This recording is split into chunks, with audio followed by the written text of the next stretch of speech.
Hi guys, mapagpalang araw sa atin lahat. Ang i-share ko sa inyo guys ay overhauling ng transmission. Pero bago ang lahat, ito nga pala ay Honda CR-V first generation. Ayan. Okay. So, kung mapapansin nyo guys, napaklas ko na yung transmission. Ayan. At ang history nito ay in-overhaul na yung transmission sa ibang talyer. At unfortunately, ganun pa rin ang problema. Clutch sliding pa rin. Bali, ito yung original na transmission nya. Okay. Yan, nabaklas ko na guys. After ma-overhaul nila to, unsuccessful yung overhauling, in-advise nung dating mekaniko na bumili uli ng isa pang transmission na surplus. Ayan. Ito yung transmission na baklas ko na rin. At based sa aking inspection, mali guys yung pagkabit ng clutch plate. Okay? So, share ko lang sa inyo guys yung tamang, yan, baklasin muna natin. Tanggalin natin yung lock gamit itong maliit na flat screw. Okay, flat screwdriver. Okay, yan. Sensya na guys, ako lang mag-isa eh. Okay, so pagkatanggal ng lock, pwede nyo nang baliktarin to, and then iangat nyo to, yung housing, may iwan na yung laman. Okay, una sa lahat guys, ang pagkakabit ng spring plate ay kailangan yung nakaangat na portion ng spring ay nandito sa gitna. Okay, nandito sa gitna dapat. So nandito siya nakalagay. Okay, yan. And then mali kasi yung pagkakabit nila nito eh. And then nakikita nyo, may marka naman yung unang metal plate. Ito yung nasa ilalim syempre. Okay. At kung mapapansin nyo guys, kaya hindi siya pwedeng magkabaliktad, meron ditong magkaibang surface niyan guys. Isang sharp at saka isang smooth. So smooth yung nasa ilalim at sharp yung nasa ibabaw. Okay. Ayan. Kabit natin to.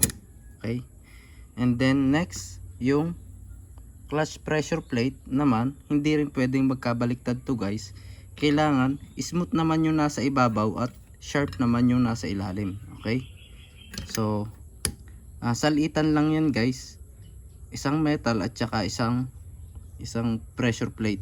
Okay, so next sharp uli ang nasa ibabaw na metal plate, and then smooth naman ang nasa ibabaw ng clutch plate, and then sharp uli, and then smooth naman. Okay, and then ito na yung final na plate ng inyong clutch. Okay, so make sure lang na lapat sila na maayos at pwede nyo nang ibalik ang lock. Okay, yung lock guys, hindi nyo pwedeng ilagay yung gap dito sa part na to, dito sa may siwang. Kailangan andun siya sa walang siwang para buo yung lock at hindi magkaroon ng play. Okay, so dapat andun siya, nakatapat siya doon. Sensya na guys, isang kamay lang gamit ko eh.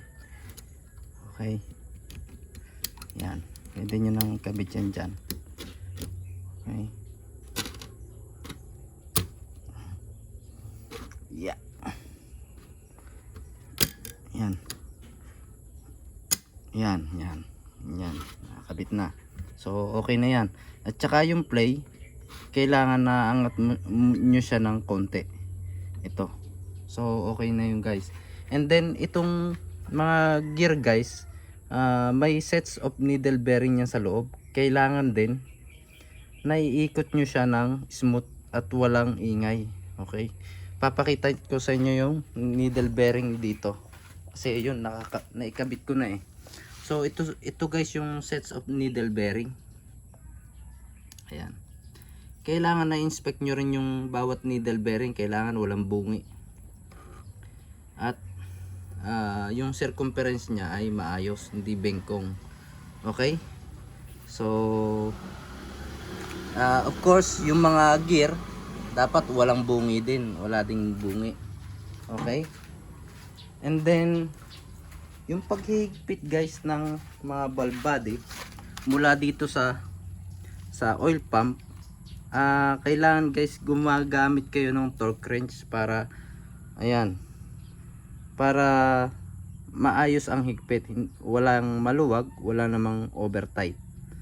Okay, at saka may sequence guys ng paghihigpit nito mula dito, kung luluwagan nyo mula dito, dito, and then dito hanggang sa gitna. Pag hihigpitan nyo naman guys, initially maghihigpit kayo sa gitna, then papunta sa gilid. Okay, so pakita ko lang sa inyo guys, pangalanan natin bawat mga pyesa. Ito yung governor valve, ito yung servo valve, ito yung secondary valve body, ito yung main valve body, at ito na naman yung final driven gear. Okay, so differential gear. Okay, at ito naman yung filter. Dapat malinis ito guys. Ayan, yan, dapat malinis yan guys, yung filter. And then yung bawat mga shift valve ay kailangan maayos ang play. Kapag pinrest mo yan, kailangan maayos ang play ng bawat shift valve. Okay, what else? Siyempre yung mga o-rings po ay dapat walang tama. Ayan, at make sure na nakalock yung may mga lock po yan katulad nito. Ayan, ito yung lock nya dito, so kailangan na nakalock siya ng tama. Okay, what else? At syempre yung gagamitin yung transmission fluid ay dapat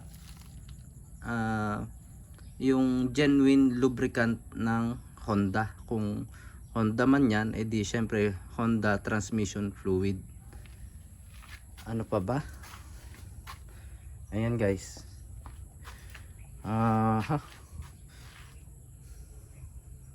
ayan, na-inspect ko naman ng tama at hopefully maayos na yung problema kasi medyo malaki na yung gastos ng customer dito sa pyesa at saka sa labor doon sa isang talyer na gumawa nito. So yun lang guys, sa pag-overhaul ng transmission, kailangan tama ang pagkakabit ninyo ng set ng pressure plate. Okay, at syempre huwag nyo kalilimutang linisin itong magnetic na to. Ito kasi yung dito dumidikit yung mga ribaba ng transmission. Okay, yung mga dumi or yung mga metal particles na maliliit. Ano pa ba? Yun lang guys, sana may nakuha kayong knowledge sa pag-overhaul ng transmission. Okay, thank you guys for watching.